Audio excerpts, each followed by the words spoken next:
오늘 말씀 4절 보겠습니다. 4절.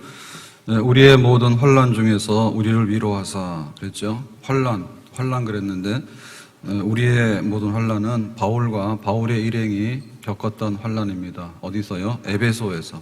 에베소에서 어떤 일이 있었는가 하면 바울이 복음을 전하고 또 두란노 서원을 세워가지고 제자들을 양성하고 그래서 굉장히 그 선교에 놀라운 역사가 있었습니다. 얼마나 큰 역사가 있었는가 하면 그 아데미 신을 섬기거든요. 에베소에서. 아시아의 중심 도시인데 아데미 신을 섬기는데 그 이제 바울이 복음 전하고 나니까 아데미 신을 중심으로 해가지고 먹고 사는 사람들이 있어요. 이 사람들이 이제 은장색인데 이제 이런 그 아데미 신상 혹은 아데미 신전 이제 이런 걸 만들어가지고 그 아데미 신 섬기는 사람들한테 팔죠. 그러면 장사가 잘 되잖아요. 그래서 이제 먹고 사는 사람도 있었는데 바울이 에베소에 와가지고 너무 복음을 전하고 사람들이 회개하고 이렇게 되니까 자기들의 이게 매출이 떨어진 거예요. 그래서 이제 먹고 살 길이 막막하게 된 거죠. 그러니까 이제 그 은장색 중에서 데메디류라고 하는 사람이 선동을 해요. 바울 때문에 먹고 살 길이 끊어졌다. 우상숭배 안 한다. 이제 이렇게 된 거죠. 이제 말은 그렇게 못하죠. 그 속내를 말을 못하고 이제 무슨 얘기를 하게 되면 바울이 와서 아데미 신을 이렇게 업신여기고 아데미 신이 가짜라고 했다. 그러니까 우리가 섬기는 아데미 신을 이렇게 노엽게 하면 우리가 잘못된다. 이제 이렇게 해가지고 폭동이 일어나게 돼요. 폭동이 일어나게 되니까 이제 바울과 일행들이 위험에 처하게 되죠. 그래서 이제 죽게 생긴 거예요. 그래서 표현하기를 뭐랬냐면 바울이 당시 상황을 마음에 사형 선고를 받은 줄 알았다. 사형 선고. 사실은 우리가 사형 선고를 안 받아봐서 잘 모르죠.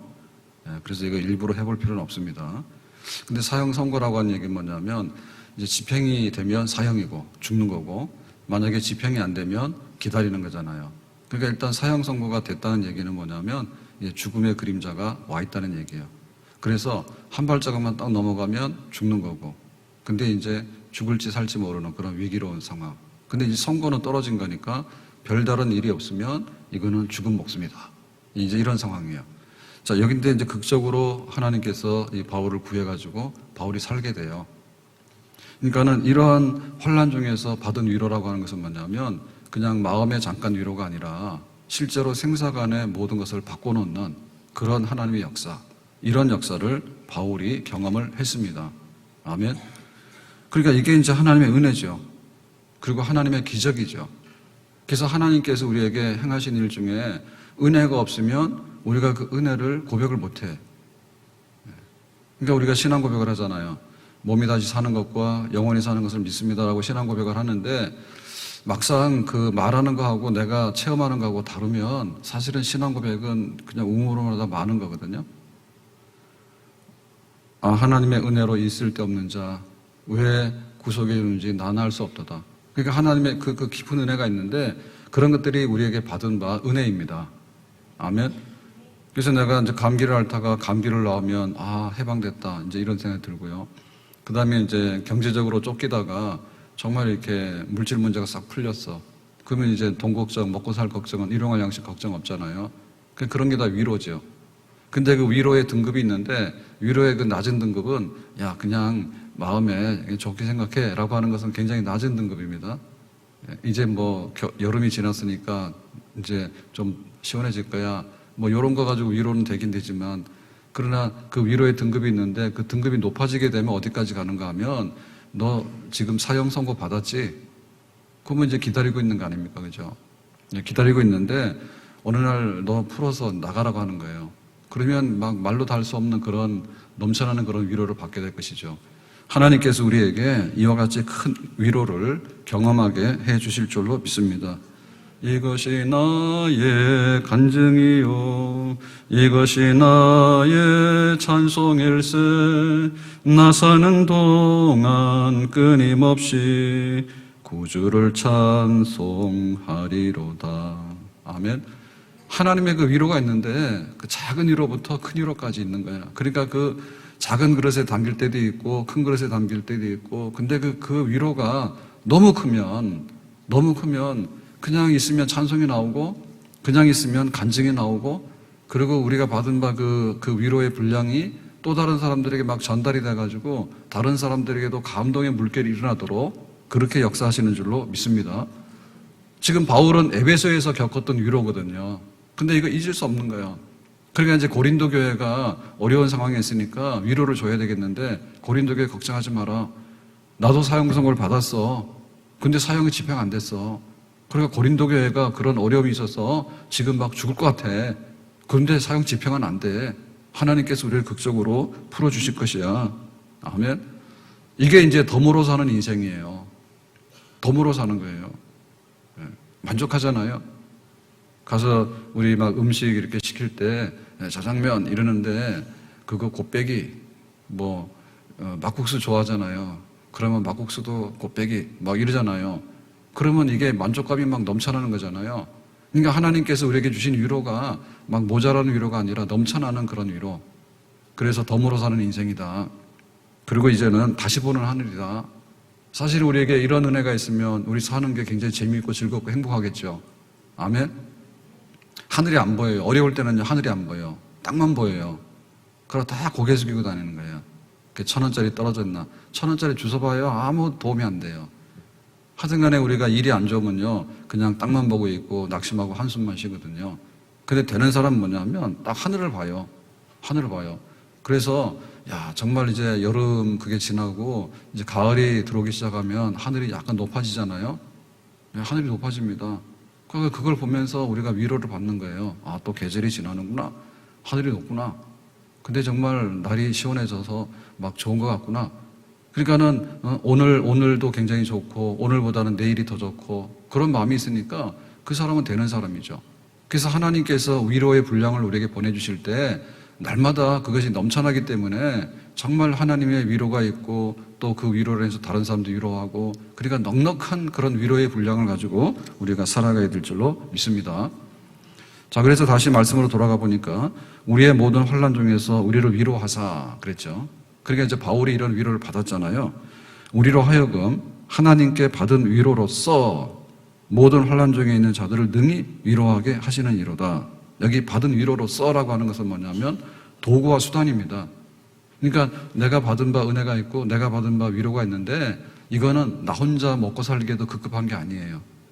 그리고 설령 그게 굉장히 많다 하더라도 그냥 내가 가지고 혼자 있기에는 주체하기 어려운 거예요. 그러니까 이거는 하나의 하나님께서 나를 이렇게 도구로 쓰신 거예요. 지금 에베소에서 겪었던 바울이 하늘을 보면서 나 죽는 줄 알았는데 정말 살 길이 나왔어. 그런 위로가 있는데 이건 뭐냐면 하나의 도구고 수단이죠. 그래서 지금 고린도 교회를 향해 주는 거고 고린도 교회에 준 이 메시지는 지금 우리들에게도 전달이 된 거예요. 그러니까 이제 눈덩이처럼 막 커져가는 거죠. 눈덩이처럼. 하나님께서는 그런 방식으로 우리를 위로하시기를 원하는 겁니다. 위로가 전달이 되고 위로가 전달이 돼서 나중에는 흔적도 없이 사라지는 게 아니라 이 위로가 나를 위로하고 또 우리를 위로하고 우리 셀을 위로하고 그 다음에 우리 교회를 위로하고 그래서 우리 나라를 위로하고 그래서 하나님의 큰 환난 중에서 주시는 그 은총과 그 역사를 우리 모두가 찬송할 수 있도록 하나님께서 우리를 위로의 통로로 삼으시는 줄로 믿습니다. 우리가 어떤 축복을 받잖아요. 그러면 그 축복은 내가 받아야 되는 거예요. 근데 그거를 받고 나면 그 축복을 나눠줄 마음이 있어요. 내가 너무 많으면. 그래서 우리가 경주 최씨 부자를 굉장히 존경한다 얘기하잖아요. 지금 막 사건이 나오는 거는 너무 재벌이나 좀 권력 가진 사람들이요. 그걸 가지고서요, 막 자기 재산을 늘리라고 그러고 막 이렇게 하기 때문에 좀 부도덕하거나 혹은 그 사람들에게 지지를 못 받는 거예요. 근데 경주의 최씨 집안은 그랬대죠. 기근이 들면은 땅을 갖다가 막 버린다고요, 사람들이. 왜냐면은 그 경제적인 공황이 오게 되면 땅 가지고 있으면 굶어 죽어요. 땅 가지고 있으면 막 굶어 죽잖아요. 그러니까 급한 김에 그냥 밥 한 그릇 주세요. 부당한 거래가 막 생기죠. 그러면 뭐예요? 부자들이 막 재산을 막 늘릴 수 있는 게 되잖아요. 그러니까 IMF 때 아파트가 푹 떨어지면 갖다 던지잖아요. 할 수 없으면. 그럼 돈만 다 주는 거예요. 그래서 우리가 외환위기를 당했을 때 우리나라의 국부, 우리나라의 부가 외국으로 싸구려로 막 팔려갔단 말이에요. 그러니까 그런 일 다시 당하면 안 되겠죠. 그렇게 하는데 그 통로라고 하는 것은 뭐냐? 우리가 축복을 나눠주잖아요. 그래서 하나님께서 축복을 얼마나 많이 가지고 계신데 그 많이 가지고 계시는 축복을 우리가 받아서 아낌없이 축복의 통로로 우리를 수단으로 삼아가지고 축복을 배급하는데 우리가 쓰임받기를 원합니다. 그러니까 우리에게 그런 마음이 있어야 되죠. 우리가 이 땅에 있는 그 물질의 복과 기름진 복을 받아서 그걸 가지고 이왕이면 주는 거예요. 남들한테 주면서 사는 거예요. 그게 바로 우리의 기도 제목이 되어야 되고 우리가 입을 넓게 열어야 될 우리의 기도 제목인 줄로 믿습니다. 하나님 양식을 주세요. 근데 이 양식을 나눠 먹을 수 있도록 좀 해주세요. 내가 모자라가지고 허기지는 게 아니라 하나님께서 그렇게 부유하게 복을 가지고 계시는 복의 또 모든 근원이 되시는 줄로 믿습니다. 그러니까 우리가 복을 받자. 근데 땅에 있는 복만 아니라 세상 사람들이 가지지 못한 복이 뭐냐면 하늘의 복입니다. 그런 하늘의 복을 내가 누려서 그거를 배급해 주는 거죠. 하늘에 계신 우리 아버지여라고 했을 때 하늘에 계신 아버지라고 하는 그 하나님에 대해서 우리가 그 복을 나눠주는 거예요. 그러니까 우리가 그걸 이제 막 전달하라고 하는 거예요. 우리에게 성령의 그런 은혜를 주시고 성령의 은사들을 주셔요. 그러니까는 그 성령께서 우리 속에 오셔가지고 하나님을 알게 하고 또 하나님의 성품을 닮아가게 하고 또 성령께서 우리에게 거룩한 하나님의 그 사역들과 하나님 나라의 일들을 우리를 통해서 이뤄나가시는 이러한 신령한 복과 하늘의 복을 우리가 많이 받아서 그 복을 우리가 전달하는 하늘의 거룩한 복의 전달자요 통로자가 되어야 될 줄로 믿습니다. 우리가 그걸 기도하는 거예요. 하나님 기름진 복도 주셔서 나누게 하시고 하늘의 신령한 복도 우리에게 주셔서 나누게 하시고 우리를 축복의 통로로 삼아주시기 원합니다. 하나님께서 능히 우리를 축복의 통로로 삼을 수 있는 줄로 믿습니다. 그런데 오늘 말씀해 보면 이 위로도 여기에 해당하는 거예요. 위로도 해당하는 거예요. 내가 하나님께 받은 위로가 있는데 그 위로가 그냥 바람 스치듯이 스쳐가는 것이 아니라 내가 그 위로를 받고 나니까 사형 선고를 받았는데 어떻게 내가 멀쩡하게 살았냐. 나는 하늘을 다시 볼 줄 몰랐어요. 근데 나는 하늘을 지금 다시 보고 있어요. 날마다 생명이 연장된 거, 덤으로 사는 거에 대해서 감사한 거예요. 그러니까 그 위로가 있는 거죠. 그러니까 그 위로를 가지고서 또 다른 사람들 위로하는 거예요. 그러니까 하나님 나를 위로해 주세요. 위로 없으면 우리가 못 살아요. 하나님 우리를 건져내 주세요. 거기서부터 우리가 받은 바 그 은혜에 대한 감동, 그 위로가 있어야 되는 거예요. 우리가 신앙생활을 계속하고 교회를 나오고 예배를 드리고 할 수 있는 것은요, 하나님께서 우리에게 많은 위로를 주셨기 때문에 다른 데 갈 데가 없어서 하나님 앞에 우선순위를 가지고 나오는 겁니다. 영생의 말씀이 계시니 우리가 어디로 가겠습니까? 하나님 품 안에 있을 때 내가 받는 위로가 있으니까 우리가 우상을 물리치고 다른 걸 물리치고 하나님 섬기는 거예요. 내가 왜 교회 예배당에 나와 있느냐? 하나님의 예배당은 위로의 집인 줄로 믿습니다. 하나님께서 온갖 방식대로 우리의 마음을 위로하고 우리의 삶을 위로하고 우리의 모든 상황 속에서 그 넘쳐나는 위로로 우리를 풍만하게 충만하게 채우시는 줄 믿습니다. 그러니까 이 위로를 우리가 경험하게 되는데 이 위로도 우리로 인해 가지고 또 전달되는 거예요. 수도꼭지를 열어놓으면 막 나가잖아요. 하나님께서는 이 땅에 위로해 주기를 원하시는 마음이 있는데 일단 간에 우리 위로를 받아야 되겠죠. 그래서 우리가 받은 바 위로로서 이웃에다가 배달하고 전달하는 위로의 통로가 되기를 원합니다. 아멘. 언젠가 그 TV에서 보니까요, 제주도에 산행을 하는 그 모임에 대해서 얘기를 하더라고요. 뭐 예를 들면 한라산이 되겠죠. 근데 그 모임은 좀 특수한 모임인데 어떤 모임이었는가 하면 암 환자들, 암을 앓았거나 지금 앓고 있는 분들이 모이는 그런 모임이에요. 암 투병하는 그런 경력을 가지고 있는 분들이에요. 그러니까 이 모임에 이렇게 인터뷰를 한데 보니까 나는 약사였어요. 근데 정말 뭐 세상에 돈만 벌고 자기 활동 바쁘고 이렇게 살아왔어요. 근데 어느 날 암이 됐어요. 암 환자가 된 거예요. 그러니까는 자기가 인생이 확 바뀌는 거죠. 아, 이게 죽고 사는 문제가 딱 닥치면요, 나머지는 다 안 보이는 겁니다. 그래서 내가 인생을 잘못 살았구나. 그래서 하여튼 나름대로 이제 그 암을 이기고 이런 과정 속에 있는 분이에요. 그래서 뭐 인터뷰 쭉 하는데, 근데 이제 그날 얘기의 소개의 주제는 뭐였는가 하면, 자, 이 모임을 누가 리더하는 거예요. 가만히 있으면은 한라산에 가서 자동으로 만날 일은 없죠. 예를 들면 암을 앓고 혹은 그 투병한 분들이 많이 있다 할지라도 어느 날 나도 한라산 가고 너도 한라산 가가지고 만나서 보니까 다 그런 상황이다. 이거 안 되는 거죠. 그러니까 인위적으로 이 모임을 조직해서 이끌어 가는데 이게 누구였는가 하면 청년인가 하여튼 젊은이였어요. 젊은이였어요. 근데 이 사람은 왜 했냐? 자기는 암 환자 아니에요. 근데 자기 어머니가 아마도 암으로 이렇게 투병하시다가 돌아가셨는가 봐. 그래서 엄마 생각이 나는 거예요. 엄마 생각이 나가지고, 내가, 앞으로 어떻게 해야 될 것인가라고 할 때, 그러면 이제 이런 분들을 모여가지고, 이렇게 여행도 하고, 같이 이렇게 서로 위로도 하고, 나눌 수 있는 이런 모임을 만들어서 자기가 이제 그거를 위해서 봉사하는 거죠.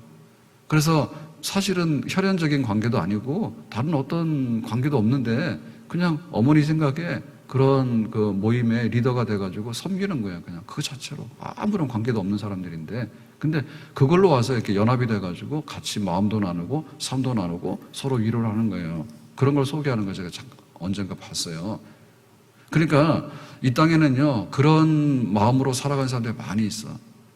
내가 어머니에게 못한 게 있으면 그 앓고 있는 분들이 다 자기 어머니처럼 보이는 거예요. 그러니까는 자기 마음속에 있는 것들을 통해서 이제 그런 분들을 엮어주는 거죠. 그러니까 그 위로의 전달이 되는 거예요. 위로의 전달이 되는 거예요. 그래서 우리가 받은 바 그런 위로가 있으면 그거를 함께 나누면서 살아갈 때 그 하나님의 넉넉한 그런 위로의 역사가 강같이 바다같이 이 땅에 넘쳐나게 되는 줄로 믿습니다. 낮에 일을 열심히 하면요 밤에 잠자는데 달콤해요. 너무 심하면 몸살 앓지만 그래도 깊은 잠에 우리가 들어갈 수 있는 거예요. 우리가 전쟁터에 나가서 막 목숨을 걸고 싸우고 오잖아요. 그러면은 이제 왔을 때 그 평화가요 정말 달콤해요. 그래서 그냥 우리가 얻어먹는 평화는요 잘 몰라요. 그렇지만은 전쟁터에서 목숨을 걸고 싸우면서 쟁취한 그 평화라고 하는 것은요 정말 달콤한 거예요.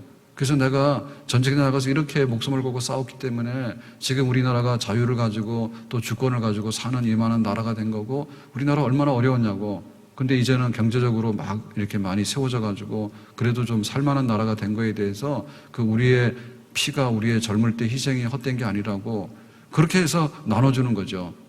그러니까 그런 위로가 있을 때 우리가 살아가게 되는 것입니다. 아멘. 그러니까 하나님의 그 받은 바 위로가 있어야 되고 그 위로를 우리가 서로 나누면서 먹고 사는 거예요. 그 중심이 바로 교회인 거예요. 제가 대학생들을 맡아서 지도할 때 기억에 나는 게 여러 가지가 있죠. 왜냐하면 사건들이 많으니까요. 사건들이 많은데 그 중에 이제 재수생 수련회 뭐 이런 게 있었습니다. 듣다 보다 못한 거죠. 재수생 수련회 이런 게 있어요. 그래서 뭐 1년 중에 수련회가 굉장히 많은데요. 뭐 여름 수련회, 겨울 수련회. 짧으면 3박 4일, 길면은 4박 5일 이렇게 하거든요. 그거 하고 나면 또 그 뭐 학년 수련회 이런 거 합니다. 그래서 이제 학년별로 자기들 뭐 수련회 간다 하고 이런 것도 하고, 그 다음에 이제 자기들 그 동아리들이 있잖아요. 그 뭐 동아리도 뭐 하고, 그 다음에 이제 임원들 되면 뭐 임원들 수련회도 하고, 하여튼간에 별의별 거 다 해요. 별의별 거 다 해요. 그래서 그 한 해 중에서 가장 그 이제 겨울 지나고 이렇게 할 때 마지막에 하는 수련회가 뭐냐면 이 재수생 수련회예요. 근데 이게 무시무시한 수련회예요. 무시무시한 수련회예요. 그래가지고 자 재수생 수련회 한다. 그러면 이제 전화 돌리잖아요. 그럼 뭐예요? 대학 떨어진 낙방하는 사람 재수생 이렇게 이제 집에 전화 오는 거예요. 그럼 부모가 이 전화 받으면 기가 막힌 거예요. 안 그래도 막 마음이 아파서 죽겠는데 교회에서 전화가 와서 재수생 수련회 보내주세요. 그럼 부모 중에 누가 그게 기쁘겠냐고. 완전히 막 그 생살 찢어진 데다가 소금 뿌리는 것 같아.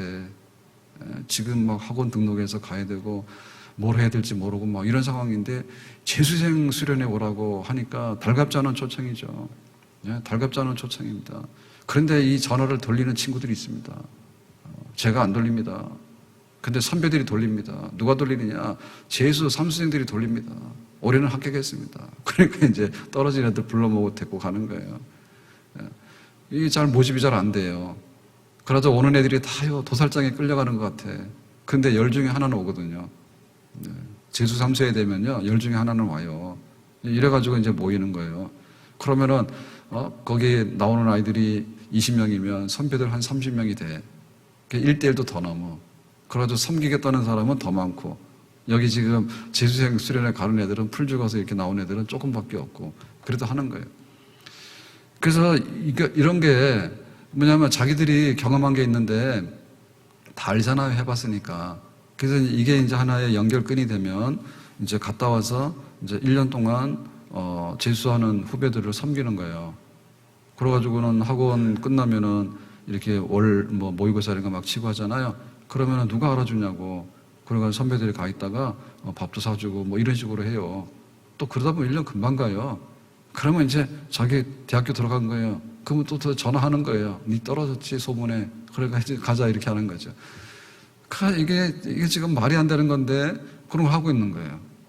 그러니까 대학생들이 모이는 그 부서 안에 그 재수생 수련회를 한 재수생 그룹들이 상당히 많아요. 재수 좀 많이 하잖아요, 원래는요. 근데 길을 못 피잖아요. 그리고 이거 어느 교회에서도 잘 하지 않거든요. 근데 이게 선배들이 한번 길을 터놓으니까 한다고. 예, 한다고. 그러니까 우리가 그 하나님께 그런 받는 위로들이 있는데 하나님은 우리의 삶 속에 개입하셔서 재수하든 삼수하든 하나님께서 합격해서 길을 열어주시면 합력해서 선을 이루신 줄로 믿습니다. 내가 원치 않는 큰 병에 걸렸어요. 암이래요. 근데 그 암을 투병하고 치료해가지고 고치게 되면 인생을 2번 살게 되고 10번을 살게 되는 그런 하나님의 깊은 은혜가 있는 줄로 믿습니다. 하나님 그런 것을 위로하시기 때문에 우리가 하나님을 붙들고 살아가는 거예요. 근데 이런 것들이 나눠져야지 그것이 내 것이 되고요. 나눠져야지요. 그것이요. 더 커져요. 나 암 고쳤어. 잊어버리잖아요. 그러면 그건 은혜가 떨어지는 거예요. 근데 같이 가서 또 그런 일을 겪는 사람들에게 내가 그거 겪어봐서 아는데 너무 힘들지. 그런데 이렇게 살았어. 그리고 이렇게 될 거야.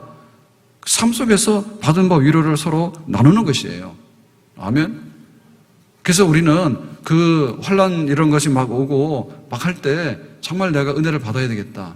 그리고 은혜 받아서 이런 것을 나눠야 되겠다라고 적극적으로 우리가 피고 나올 때 하나님께서는 그 위로의 그릇 속에다가 더 많은 것을 우리에게 부어주시게 되는 줄로 믿습니다. 그러니까는 원망하거나 불평하거나 주저앉아가지고 떠밀려 내려가지 마라. 내가 실패해서 재수를 할 수 있는 것이고 때로는 직장이 어려워가지고 직장을 잃을 수도 있는 거고 때로는 건강을 잃을 수도 있는 거고 사실은 사형 선고라니까요. 이미 너는 죽음이라고 해서 선고를 받았는데 집행이 안 된 거란 말입니다. 근데 하나님께서 그 집행되는 순간에 우리를 풀어주셔가지고 우리는 생명을 얻은 것이죠. 그러니까는 마지막 순간까지 감사하고 기뻐하고 받아들이고 그리고 앞으로 나가서 하나님께 받은 그것을 가지고 얼마나 내가 많이 나눌 것인가에 관해서 우리가 믿음을 가지고 포부를 가지고 나갈 때 하나님께서 우리의 앞길을 크게 여시고 그 은혜의 강 같은 역사를, 위로의 강 같은 역사를 함께 나누고 더 많은 위로를 경험할 수 있는 그런 자리에 우리를 세워주시는 줄로 믿습니다. 우리가 아는 대로요, 베토벤의 그 곡 중에는 명곡들이 많잖아요. 근데 그 명곡들이 청력을 상실하고 나서 나온 거예요. 그러니까 이게 좀 놀라운 거죠. 왜냐하면 그 음악이라고 하는 것은 귀로 하는 거 아니에요? 일단 간에 우리가 듣는 거잖아요. 듣는 거. 근데 듣는 것이 상실이 됐는데 그 곡을 만들어서 감동을 줄 수 있을 것인가? 처음에는 안 될 것 같잖아요. 근데 진짜 명곡은 그렇게 나오더라고. 진짜 명곡 그렇게 나오더라고.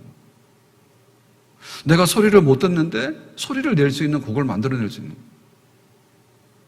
우리가 만약에 굉장히 이게 청력이 정상적이면요, 어쩌면요, 그냥 들으나 마나 곡을 만들 수밖에 없을 거예요. 근데 우리가 부르는 가요 중에도요, 명곡이 탄생하잖아요. 그거는요, 많은 아픔 속에서 나오는 것들이에요. 그러니까 공감이 될 수 있고 그 울림이 있는 거예요. 밀턴은 시력을 상실하고 나서 신라곤을 썼어요. 글을 쓰는데 사실은 글을 쓸 때 시력이 없게 되면 글을 쓰는데 애로사항이 많잖아요. 그렇지만 보면서 쓰는 글 이상의 어떤 글을 쓸 수 있는 것은요, 시력을 상실해도 더 나은 감동적인 걸 쓸 수 있다. 마음으로 쓰는 글이죠. 머리로 쓰고 눈으로 쓰는 게 아니라. 그러니까 명작이 탄생할 수 있는 거예요. 우리가 부르는 찬송 중에 많은 그 찬송 가사 중에 감동을 주는 그 곡 중에 화니 제이 크로스비의 그 곡이 있는데 그 가사죠. 찬송 가사. 근데 그 찬송시인데 이 크로스비 같은 경우에도 자기가 시력을 잃어서, 그렇지만은 시력을 잃는 대신에 너무나 영적으로는 민감하고 많은 감동을 줄 수 있는 그런 것들을 썼어요. 그런 걸 썼어. 어제도 소개했지만 그 의사 중에 재활의학과 의사들은 참 어렵잖아요. 왜냐하면 팔다리 장애 이렇게 됐을 때 그 의사가 접근하는 굉장히 어렵잖아요. 근데 아주 특이한 휠체어를 탄 재활의학과 의사가 있었대죠. 이승복이라고. 정말 그분을 이렇게 보면 그냥 그분 자체로서 그 재활의학과에 그 처방이 되는 거예요. 왜냐하면 자기가 그런 장애를 안고서 의사가 됐기 때문에. 그러니까 이게 차원이 다른 거예요. 그래서 하나님께서 나에게 주어진 것에 대해서 내가 이거를 극복할 수 있는가? 첫째 믿음이 있어야 되고요. 그 다음에 이거를 극복했을 때 얼마나 나에게 이게 위로가 되고 나에게 복이 되는가에 대해서 우리의 믿음이 있어야 되는데, 결코 헛되게 왔다가 우리에게 헛되게 떠나가는 고난은 없는 줄로 믿습니다. 우리에게 환난이 왔는데 너무나 큰 어떤 아픔만 주고 그냥 떠나가는, 손해만 끼치는 환난이 아니라, 우리에게 온 그 환난의 큰 것은 우리에게 더 많은 위로를 주고, 내가 받은 위로는 또 다른 많은 사람들에게도 더 많은 위로를 줄 수 있는 그런 생산력을 가지고 오는 환난인 줄로 믿습니다. 그래서 팔복을 받아라 했는데, 팔복의 계단 중에서 제일 높은 곳에 있는 계단이 8번째 계단이에요. 높은 곳에 있는 계단이. 그게 뭐냐면 그리스도를 위해서 받는 핍박이 복이다 했대. 제일 큰 복.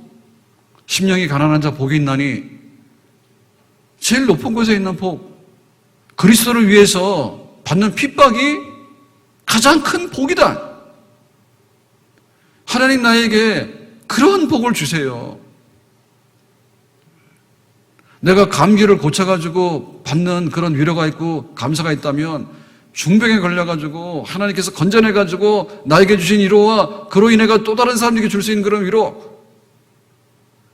나는 정말 가난했어요.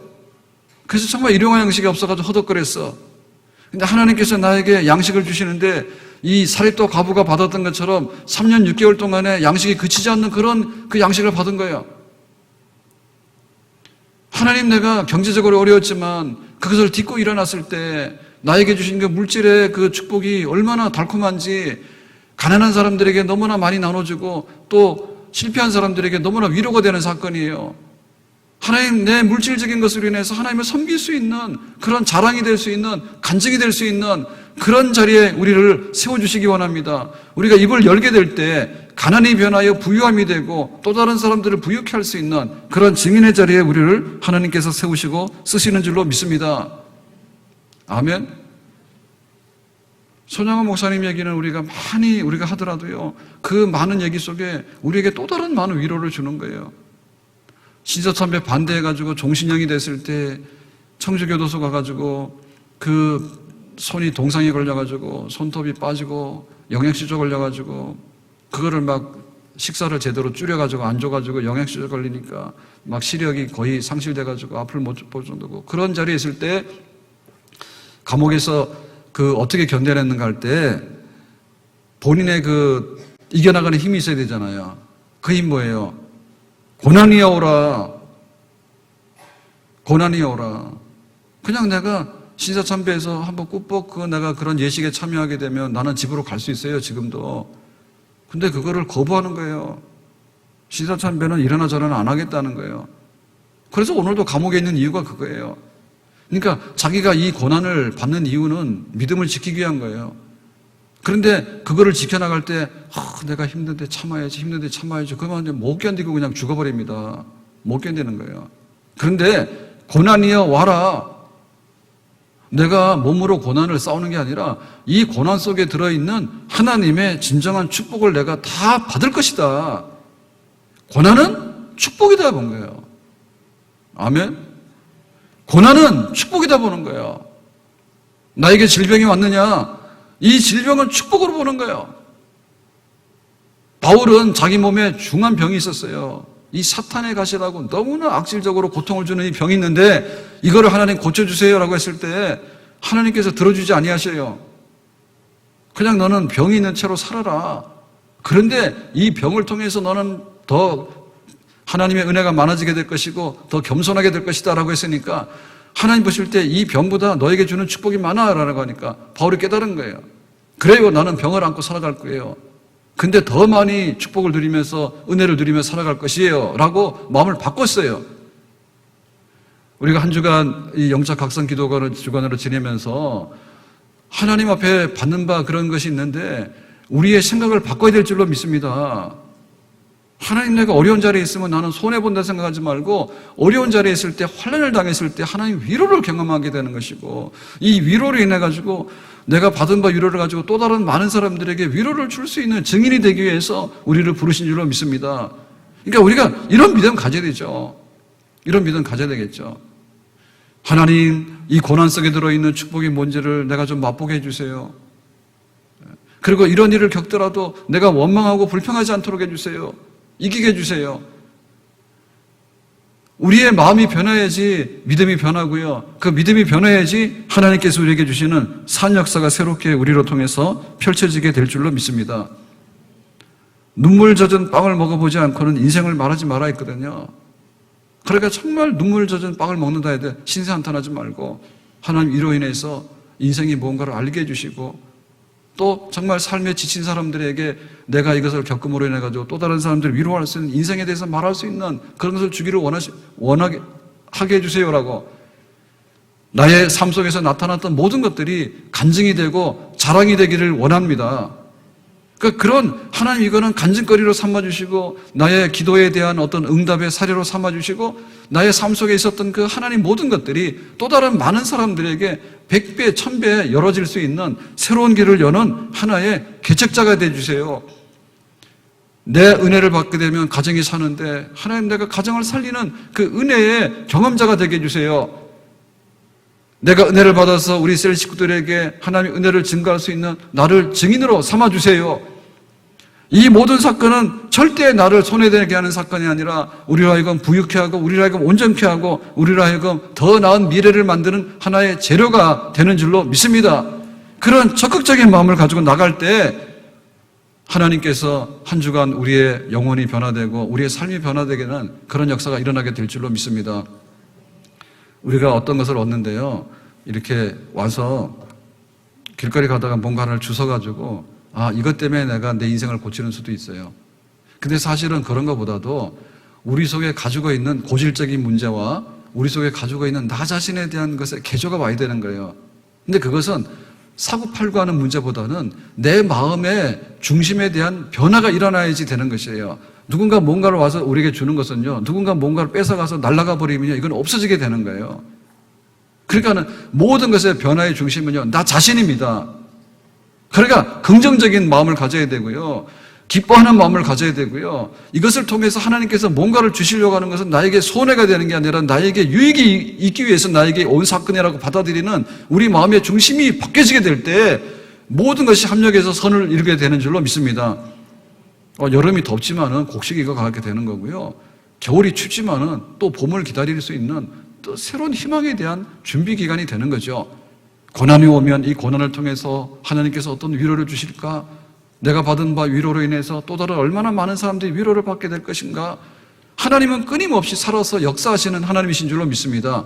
안 되는 것을 되게 하시고, 눈물을 변하여 기쁨이 되게 하시고, 슬픔이 변하여 찬송이 되게 하시고, 우리의 실패가 변하여 더 큰 성공이 되게 하시고, 낙방이 변하여 합격의 기쁨이 되게 하시고, 후퇴하는 것을 통해서 2보 전진할 수 있는, 3보 전진할 수 있는 새로운 미래를 만들어내시고, 하나님께서는 불가능이 없는 줄로 믿습니다.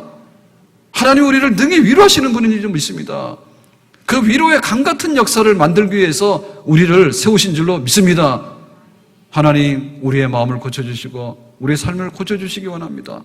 그로 인하여서 또 다른 많은 역사들이 나를 통해서 나타날 수 있도록 우리를 하나님의 손안에 붙들어 주시기 원합니다. 하나님 나를 붙드시고 내가 하나님 붙드시고, 바울이 에베소에서 경험했던 걸 통해서 고린도를 위로하고 고린도 교회를 통해서 위로했던 이 편지가 오늘 우리 모든 교회들에게 향해서 주시는 위로의 메시지가 되는데, 위로의 하나님, 위로의 통로로 삼으신 하나님, 그 하나님의 그 위로를 받고 그 위로를 증거할 수 있는 우리의 기도 제목에 응답이 있기를 예수님의 이름으로 축복합니다.